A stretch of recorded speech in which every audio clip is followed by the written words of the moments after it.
모든 지킬 만한 것 중에 더욱 내 마음을 지키라. 생명의 근원이 이에서 남이니라. 구부러진 말을 내 입에서 버리며 비뚤어진 말을 내 입술에서 멀리하라. 내 눈은 바로 보며 내 눈꺼풀은 내 앞을 곧게 살펴 내 발이 행할 길을 평탄하게 하며 내 모든 길을 든든히 하라. 좌로나 우로나 치우치지 말고 내 발을 악에서 떠나게 하라.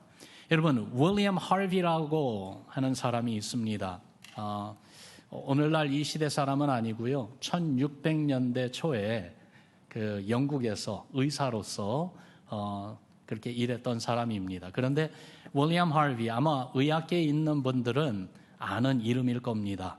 왜냐하면은 그분이 2세기부터 거의 1500년 동안 정말 변하지 않았던 몸의 이 피의 순환에 대한 그러한 이해를 완전히 뒤집어 놓은 사람입니다. 왜냐하면은 1500년가량 의학계에서는 우리가 먹은 음식으로 이 피가 어디서 만들어지냐면 간에서, liver에서 만들어져 가지고 그 피가 정맥을 통해서 이제 심장으로 들어가서 이제 몸으로 돈다, 이렇게 생각을 했는데요. 그런데 바로 그때까지 그렇게 알고 있고 또한 그 바탕이 되었던 의학계의 기본 사상을 완전히 뒤집어 놓았습니다. Blood circulation in the body, 그러니까 혈액 순환이 여기에 중심이 간이 아니라 심장인 것을 밝혀낸 사람이에요. 그래서 심장의 이 펌프 작용으로 피가 동맥을 통해서 온몸에 전해지고 그리고 정맥을 통해 다시 심장으로 돌아오는 것을 실험을 통해서 직접 보여주면서 사고방식을 완전히 바꿔놓았습니다. 이 윌리엄 하비, 그분의 연구는 21세기 초 오늘날까지 심장에 대한 이해와 함께 심장 질환을 치료하는 여러 방면에서 아주 중요한 역할을 하고 있어요.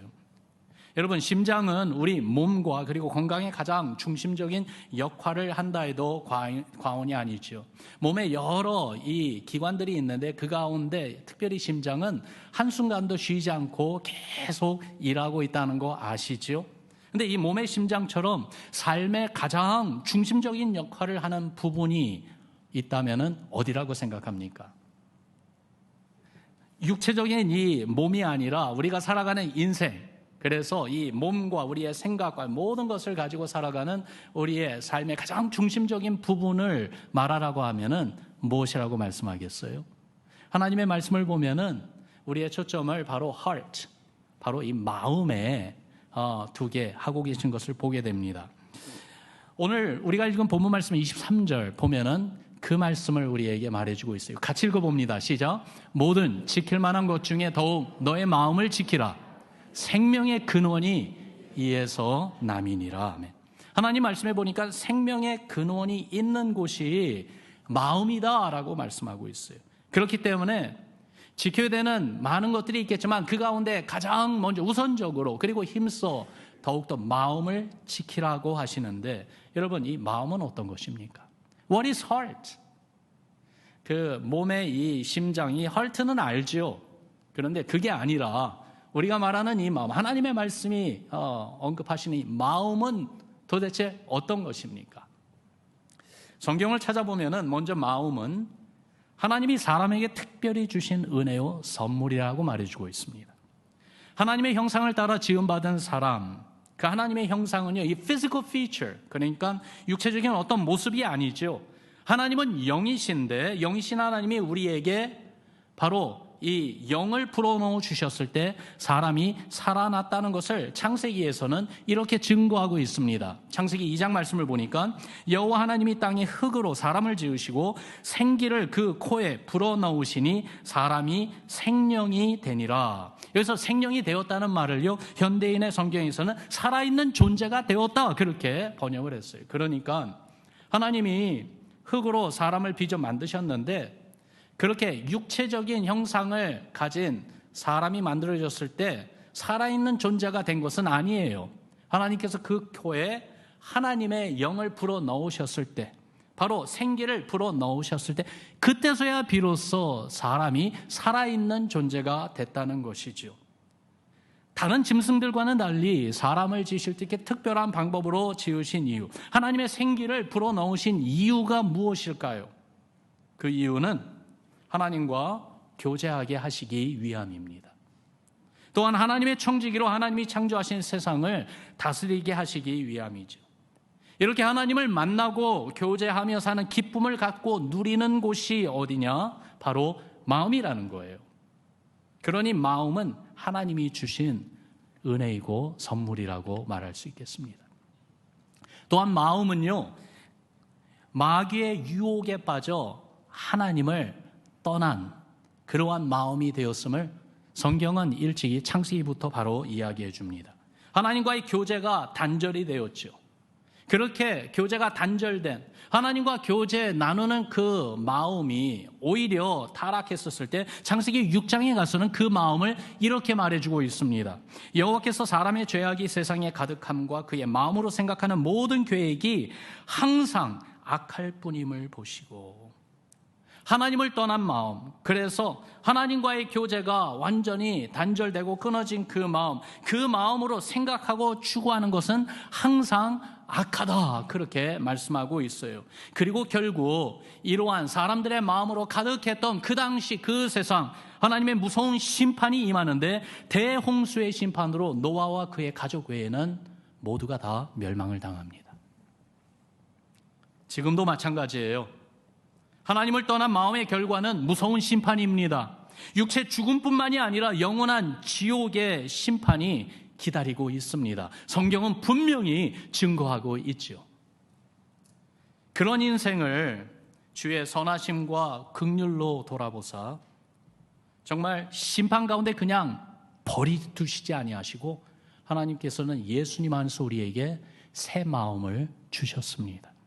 그 내용을 에스겔 선지자를 통해서 예언의 말씀에서 찾아보는데요.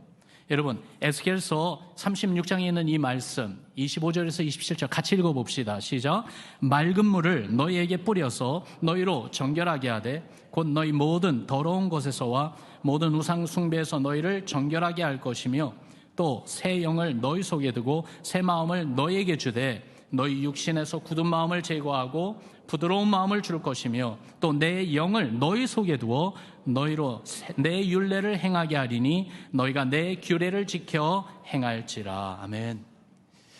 우리를 구원하신 그 예수 그리스도의 십자가의 은혜를 그 컨텍스트, 배경으로 가지고 이 말씀을 볼 때에 이 에스겔서의 이 예언의 말씀이 어려운 말씀이 아니에요. 금방 이해가 됩니다. 여러분 들어보세요. 예수님의 피로 우리 죄를 모두 용서받게 하시고 그렇게 정결하게 하시고요. 그리고 나서 주의 영, 성령을 우리 안에 임하게 하셔서 하나님이 새 마음을 주신다고 말씀하고 있어요. 이 새 마음을 주실 때 굳은 마음, 우리가 갖고 있었던 그 타락한 마음, 교만하고 죄악에 물든 그 마음은 제거해 버리시고 이 새 마음을 주신데 새 마음은 부드러운 마음이라고 하셨어요. 겸손하고 온유한 마음이 되어서 성령이 인도해 주신 대로 믿음으로 순종하며 살아가는 그러한 마음이라고 하십니다. 그러므로 예수님 안에서 받은 이 새 마음이 우리 안에 있다는 사실이죠. 여러분, 주님에게 새 마음을 받은 것을 확신하신다면 아멘 합시다. 주님이 주신 이 새 마음을 우리가 간직하고 지켜내야 합니다. 이 마음의 기능은 무엇일까요? 앞서 말씀드렸듯이 마음은 하나님과 교제하는 곳이라고 그랬어요. 그렇다면 이 마음 안에서 일어나는 일들은 어떤 일들이 있을까요? 시편 57편에 보니까 이런 말씀을 우리에게 하십니다. 하나님이여, 내 마음이 확정되었고 내 마음이 확정되었사오니 내가 노래하고 내가 찬송하리이다. 시편 저자의 고백이에요. 마음에 확정하는 것, 결심하는 것이 있다고 말해요. 무엇을요? 하나님을 노래하고 하나님을 찬송하겠다고요. 그러면서 8절부터 그 다음 절부터 계속 읽어가면은 그가 어떤 결심을 하는지 그 마음에 결심한 것을 계속 말합니다. 내가 새벽을 깨우리로다. 만민 중에서 열방 중에서 하나님의 영광을 선포하고 노래하리로다. 그렇게 말해요. 여러분, 이런 새벽을 깨우면서 더군다나 온 세상 앞에서 하나님의 영광을 드러내겠다는 것, 이거 저절로 되는 것 아니죠. 마음에 분명한 결단이 있고 계획이 있어야 하는데 이렇게 마음은요, 중요한 일을 결정하고 계획하는 곳이라 이 말이에요. 어린 다니엘이 바벨론 포로로 끌려가서 이방 문화를 배우면서 심지어 우상 앞에 드려졌던 이방 그 왕이 주는 음식을 먹어야 되는 그 처지에 이르렀을 때에 다니엘서 1장 8절에 보면은 다니엘의 인생을 정말로 확 바꿔놓는 그 한 구절이 나옵니다. 거기에 보니까 그가 뜻을 정하여 자신을 더럽히지 않기로 결심했다라는 말씀이 나와요. 뜻을 정했다. 무슨 말이에요? 마음에 결심했다는 거예요. 마음은 그런 곳입니다. 어려운 상황과 환경도 극복하겠다는, 하나님을 바라보면서 믿음으로 서겠다고 결심하는 곳이 바로 다른 것이 아니라 마음이라는 것이죠. 또한 마음은요, 감정의 셈이기도 합니다. 인생의 희고애락을 느끼는 곳이에요. 예수님의 그 십자가 죽음을 직접 목격한 후에 큰 낙심과 슬픔 가운데 예루살렘을 떠나서 엠마오로 내려가고 있던 두 제자가 있었어요. 부활하신 주님이 그들에게 다가오셨지요. 그러나 처음에는 예수님을 알아보지 못했습니다. 그런데 나중에 자신들이 예수님과 함께 동행하며 예수님이 주시는 그 말씀을 듣고 있었다는 것을 나중에 깨달았을 때에 그들이 이런 말을 합니다. 주께서 우리에게 말씀하시고 우리에게 성경을 풀어주실 때 우리 속에서 이 마음이 뜨겁지 아니하더냐, 이 마음이 불타오르지 아니하더냐, 그런 말을 해요.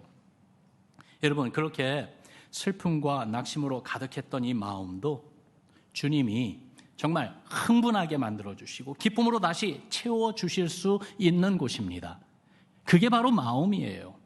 예수님만 함께 해주시면은 기뻐하고 감사하며 열정이 다시 한번 솟아오르는, 그래서 용기가 생기는 그곳이 바로 마음이죠. 마음에는요, 또한 생각하고 기억하는 능력이 있습니다. 신명기 6장 6절에 보니까 오늘 내가 네게 명하는 이 말씀을 너는 마음에 새기라 라고 말씀하고 있어요. 하나님의 말씀을 어디에 두라고요? 하나님의 말씀을 어떻게 하라고요? 여기 말씀에 마음에 새기라고 그랬어요. 따라합시다. 말씀을 마음에 새기자. 많이 들어본 말씀 같지 않아요? 지난 주일 말씀이었습니다. 네. 여러분, 말씀을 들여다봐야 된다고 그랬어요. 그래야 이 기억에 남아요. 그렇죠? 그렇게 못했다면 오늘 이 순간부터 말씀을 경청하면서 말씀을 들여다봅시다. 말씀을 마음에 새기자고 그랬어요. 무슨 말이에요? 마음에 그 말씀을 묻고 두라는 거예요. 마음과 결합시키라는 거예요. 뭐처럼요? 페이스메이커처럼요. 기억하시죠? 그러면서 신명기 15장 9절에는 또한 이 마음이 어떤 곳인가 하면은 삼가 너는 마음에 악한 생각을 품지 말라라고 또 경고도 하십니다. 그래서 마음은 하나님의 말씀에 묶어둘 수 있는 곳이기도 하지만은 때로는 이 마음에 악한 생각을 품을 수도 있는 곳이구나. 이렇게 마음은요, 생각을 담고 기억하는 능력이 있는데, 그렇다면은 어느 쪽에 우리의 마음을 사용하시겠습니까? 그뿐만이 아니라 선악을 분별하는 양심도 마음에 있는 것입니다. 무엇을 잘못했을 때 얼굴이 빨개지고 부끄러워지며 속으로 괴로워하는 것, 모두 마음속에서 일어나는 것이죠. 오순절날 베드로가 전하는 복음, 십자가에 자기들이 못 박아 죽였던 그 예수, 그분이 바로 하나님이 보내주신 구원자, 유대인의 소망이었던 그 메시아라는 사실을 알게 되었을 때, 깨달았을 때 많은 무리가 마음에 찔림을 받아 묻습니다. 우리가 어떻게 해야 합니까? 그럴 때에 베드로가 그들에게 전하는 복음을 듣고 회개하며 예수님을 마음에 나의 구세주로 영접하는 구원의 기적이 일어나지 않습니까? 이걸 볼 때에 선악을 분별하는 이 양심도 이 마음 안에서 일어나는 거예요. 마음은요, 또한 용기를 가질 수도 있고 두려움에 쌓일 수도 있습니다. 시편 27편에 보니까 너는 여호와를 기다릴지어다, 강하고 담대하여 여호와를 기다릴지어다. 정말 내 마음을 제대로 붙잡을 수 없는 그러한 어려운 상황, 두렵고 무서움에 떨 수밖에 없는, 그래서 우왕좌왕하고 모든 것을 포기해버리고 싶은 그러한 상황 가운데 하나님을 바라보고 하나님을 기다리며 용기를 가지라고 말씀하고 있어요. 마음의 신앙의 용기를 가질 수 있습니다. 그런가 하면은 두려워하거나 의심하는 것도 마음에서 일어나요. 여러분, 어느 쪽을 택하시겠습니까? 어느 것을 내 마음에 두려고 노력하시겠습니까? 그러면 이 마음은 어떤 기능이 있는가?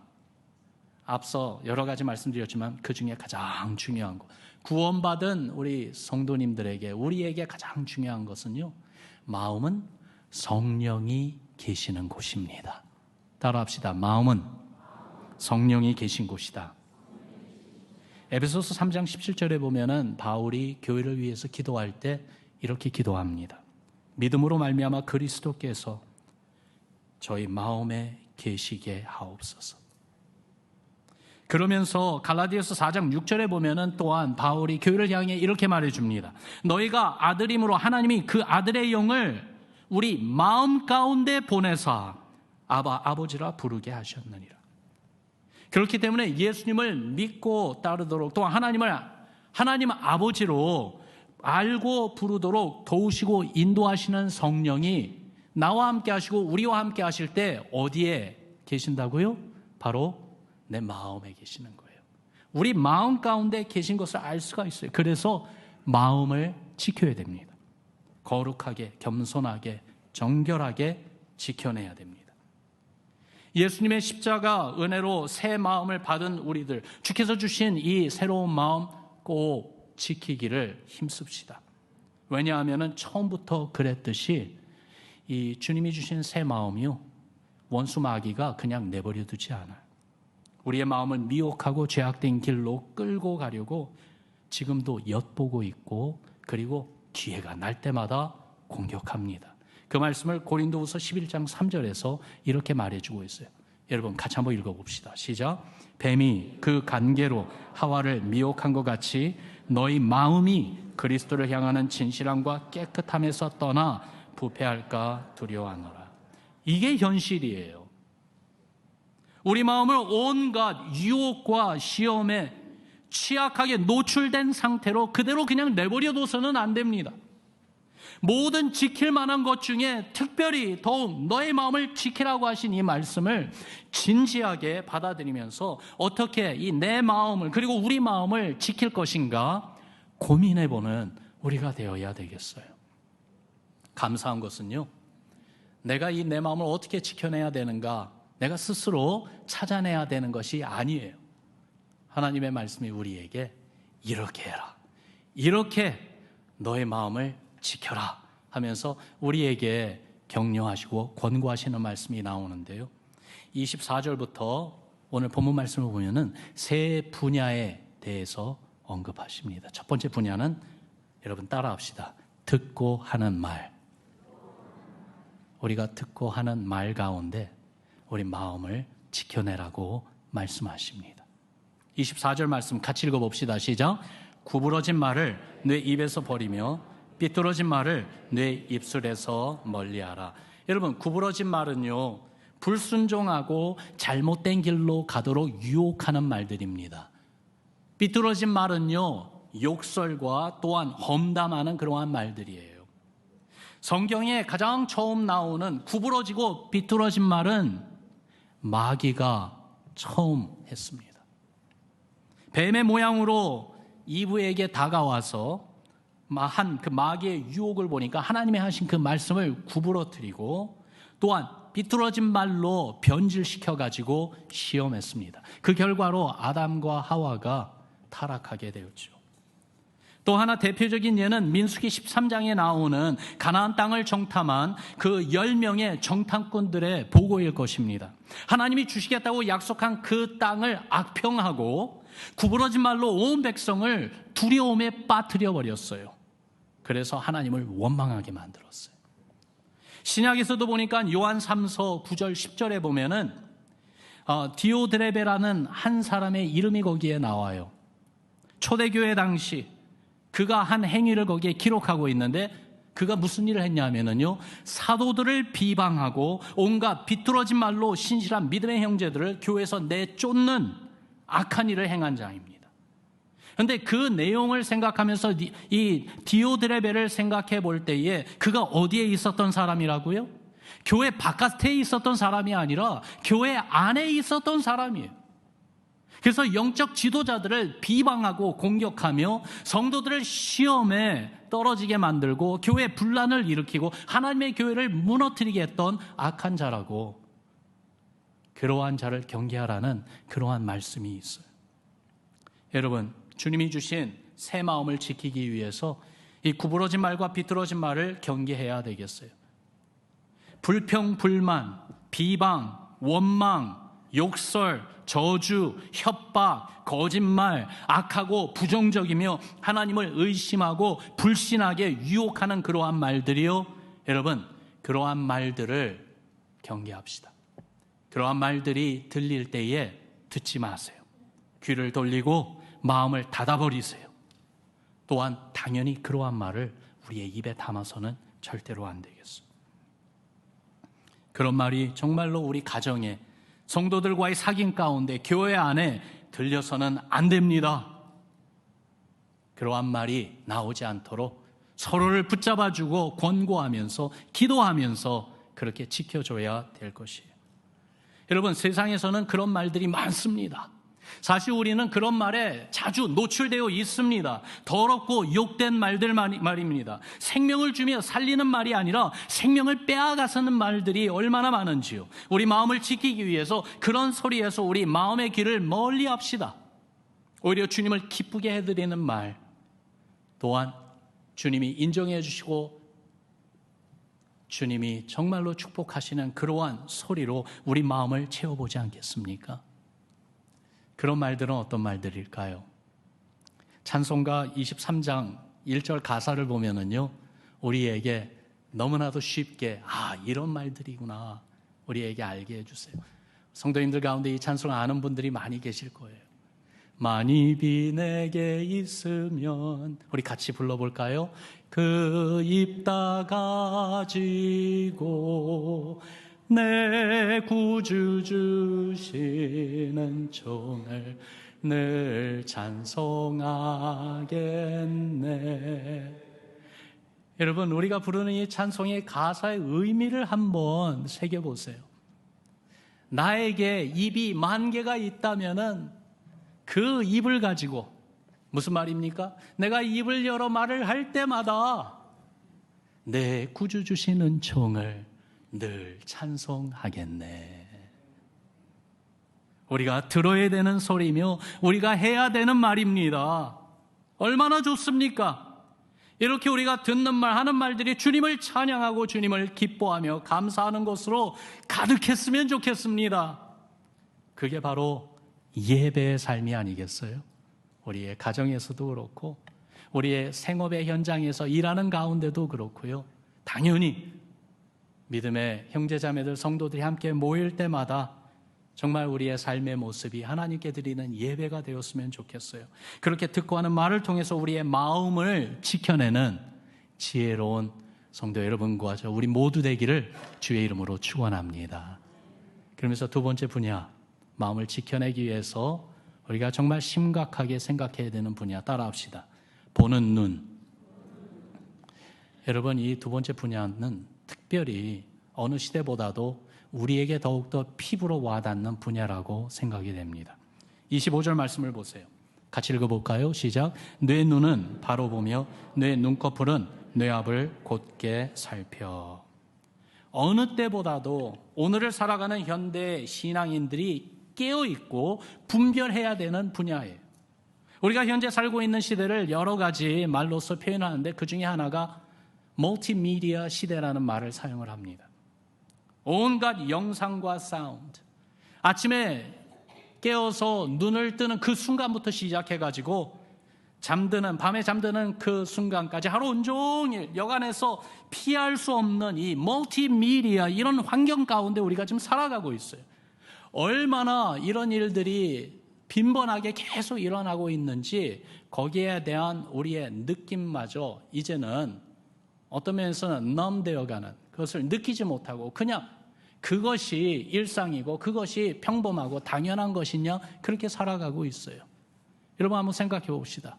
우리 손에 스마트폰이 붙잡혀 있는 순간이 얼마나 많습니까? 또한 일할 때에도 컴퓨터 스크린 앞에 보고 있고요.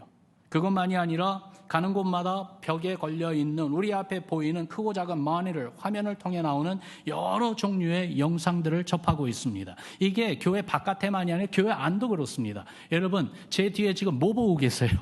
LED 스크린 보고 계세요.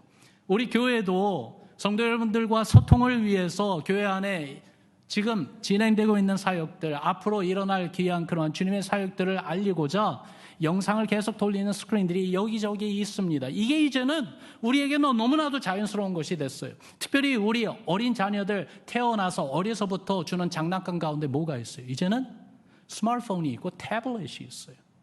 가르쳐주지도 않은데 얼마나 잘하는지 할머니 할아버지들보다 훨씬 더 잘합니다. 그렇죠? 그것이 이제는 몸에 배어져 있고 익혀져 있는 그러한 시대가 되었습니다. 그런데 이러한 수많은 세상 문화의 멀티미디어의 컨텐츠가 문제예요. 특별히 기독교 신앙으로 살아가는 우리도 취미생활이나 아니면은 즐기는 여러 엔터테인먼트 가운데 멀티미디어를 많이 접하게 되는데, 그러나 세상이 제공해주는 이 컨텐츠를 보면은 부도덕적이고 음란하고 더러운 컨텐츠가 너무 많습니다. 요한일서 2장에 보니까 그러한 내용을 이미 예언해 주셨어요. 15절 16절 말씀을 보니까 이 세상이나 세상에 있는 것들을 사랑하지 말라. 누구든지 세상을 사랑하면 아버지의 사랑이 그 안에 있지 아니하니 이는 세상에 있는 모든 것이 육신의 정욕과 안목의 정욕과 이생의 자랑이니 다 아버지께로부터 온 것이요 세상으로부터 아버지께로부터 온 것이 아니요 세상으로부터 온 것이라. 구원받은 성도의 마음을 빼앗아가려는 이 유혹들, 우리 안에 있는 그 육신의 정욕, 안목의 정욕, 이생의 자랑을 자꾸 부추기는 그러한 유혹과 시험이 있어요. 그런데 이 많은 것들이 보편적으로 어떤 통로로 우리에게 접해져서 다가옵니까? 바로 보는 눈 아닙니까? 눈으로 보고 마음으로 보는 것 말입니다. 더럽고 음란한 것이 사회적인 풍토가 되어가고 있는 이 시대입니다. 그 가운데서 우리 마음을 어떻게 지켜낼 수 있을까요? 지켜내야 되는데 어떻게 지켜낼 수 있을까요? 시편 101편에 보니까 하나님의 말씀이 우리에게 그 길을 보여주십니다. 2절과 3절 말씀 우리 같이 읽어봅시다. 시작. 내가 완전한 길을 주목하오리니 주께서 어느 때나 내게 임하시겠나이까. 내가 완전한 마음으로 내 집안에서 행하리이다. 나는 비천한 것을 내 눈앞에 두지 아니할 것이요 배교자들의 행위를 내가 미워하오리니 나는 그 어느 것도 붙들지 아니하리이다. 아멘. 보니까 완전한 길, 무슨 말이냐면 바르게 사는 길이에요. 그것을 주목하겠다고 했습니다.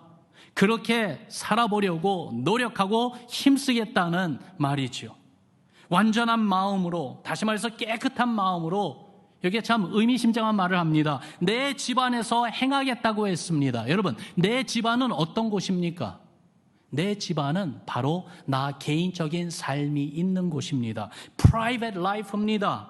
그렇기 때문에 다른 사람들에게 쉽게 보여주지 않는 그러한 현장입니다. 거기에서도 깨끗한 마음으로 살겠다고 합니다. 그러면서 3절을 이번에는 현대인의 성경 번역으로 한번 읽어봅시다.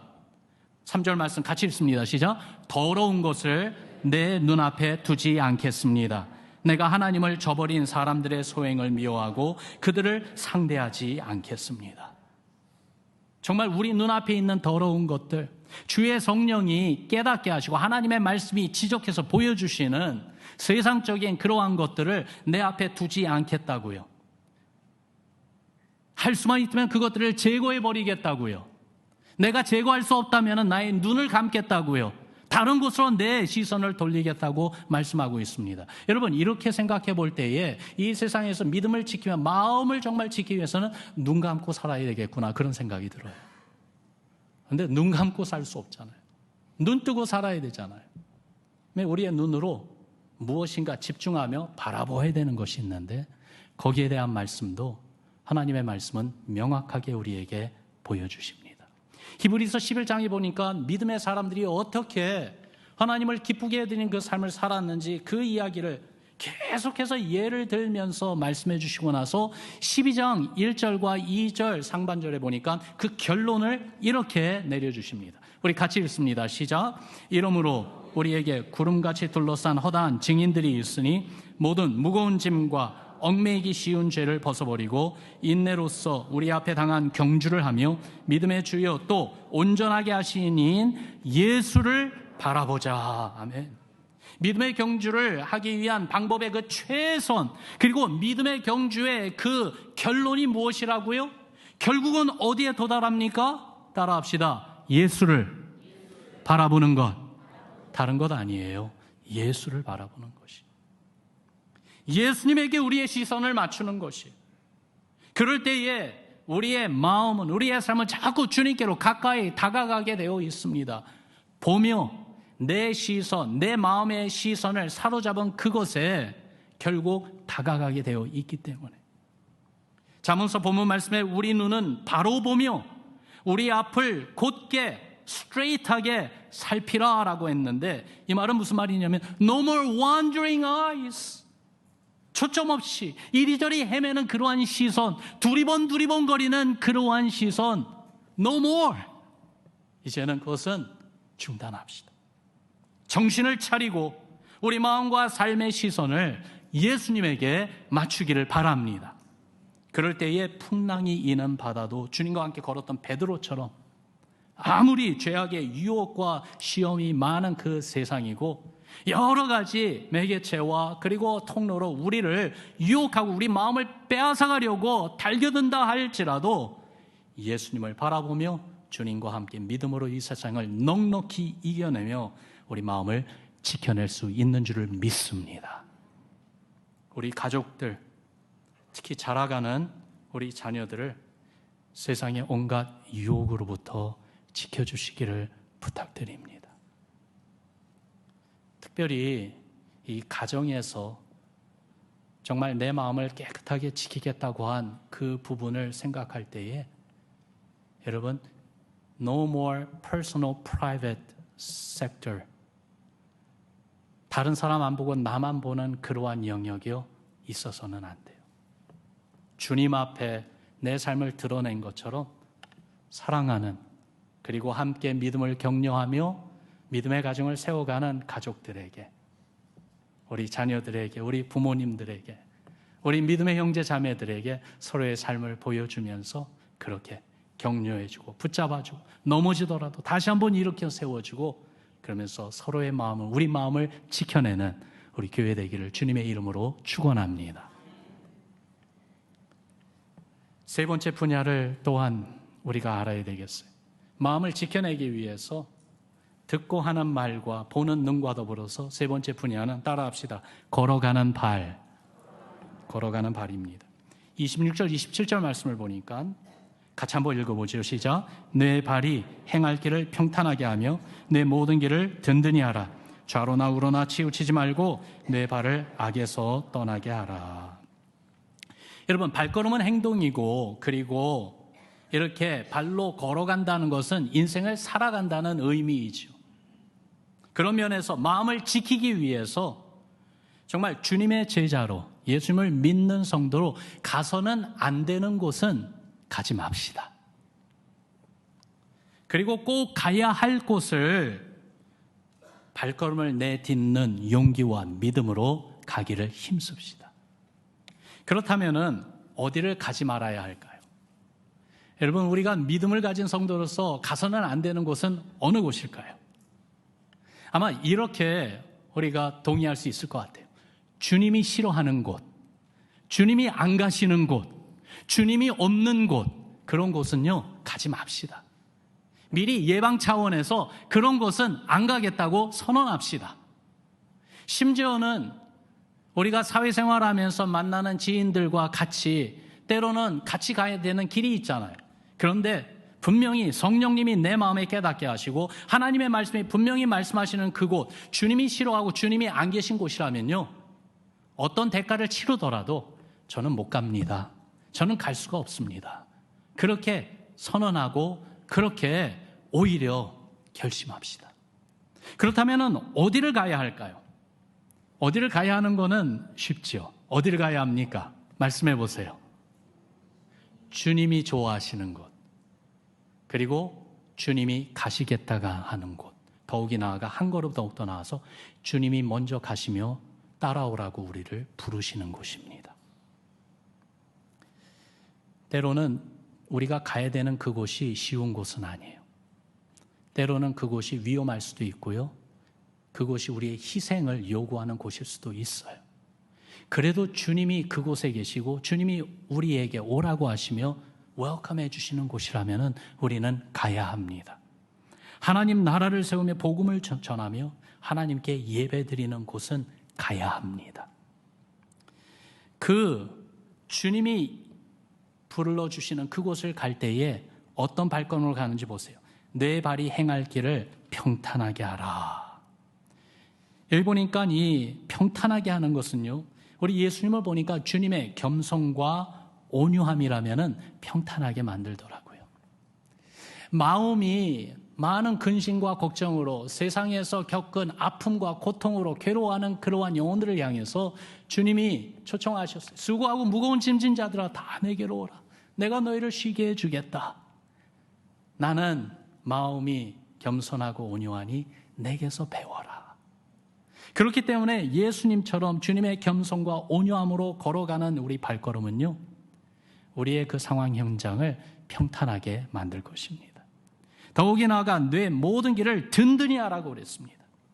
어떻게 하면 우리가 가는 그 발걸음이 딛는 그 땅 한 걸음 한 걸음이 든든하게 만들어질 수 있을까요?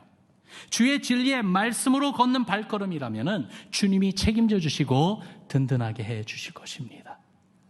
참 이 베드로가 풍랑이 있는 바다 위를 걸었던 그 사건이 자꾸 생각이 나는데, 현실적으로 보면은 든든한 현장이 아니에요. 그러나 예수님 바라보고 예수님 말씀대로 행할 때에 그 발걸음 하나하나를 주님의 든든한 손으로 받쳐주셨어요. 그래서 든든한 그 길을 걸어갈 수 있었어요. 좌로나 우로나 치우치지 말고 내 발을 악에서 떠나게 하라고 했습니다. 우리를 인도해 주시는 perfect guide, 정말 좋은 정확한 안내자가 계시면은 얼마나 좋겠어요. 그러면은요, 길을 잃을 필요도 없고 또한 걱정 안 해도 됩니다. 가이드가 인도해 주는 대로만 가면 되죠. 그런데 참 기쁜 소식이 그 안내자가 우리에게 계세요.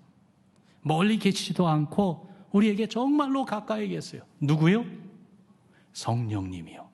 성령님이 우리 안에 함께 하십니다. 그러므로 성령이 인도하시는 대로 삶의 발걸음을 한 발자국 한 발자국 내딛는 것이에요. 그 가운데 주의 도우심으로 우리 마음을 지키며 우리의 삶은 주님의 기쁨으로 가득해지고 또한 주님의 기쁨이 될 줄로 믿습니다.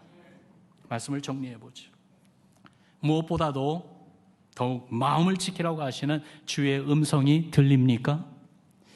여름이 시작되고 이번 여름 기간 동안에 여러 가지 일상의 그 규칙적인 생활 패턴이 아니고 휴가를 다녀오시거나 새로운 곳을 방문하거나 새로운 일을 하거나 여러 가지 변화가 있을 텐데, 그 가운데 우리의 마음은요, 주의 성령이 거하시고 주의 삶의 그 생명의 근원이 되는 우리 마음은요, 정말 주께서 도우시고 붙잡아 주셔서 우리의 하고 듣는 말을 통해서 우리의 보는 눈의 영역 가운데 더욱이 나아가 우리의 내딛는 발걸음 가운데 정말 마음을 주를 위하여 지켜내는 여러분과 저의 신앙 되기를 주의 이름으로 축원합니다. 듣고 하는 말, 보는 눈, 더욱이 인생을 걸어가는 발로 인해서 더욱 우리 마음이 주님을 향하고 주님과 하나 되고 주님의 기쁨과 영광으로 온 세상에 보여지는 그 복이 있기를 다시 한번 주의 이름으로 축원합니다. 같이 기도하겠습니다.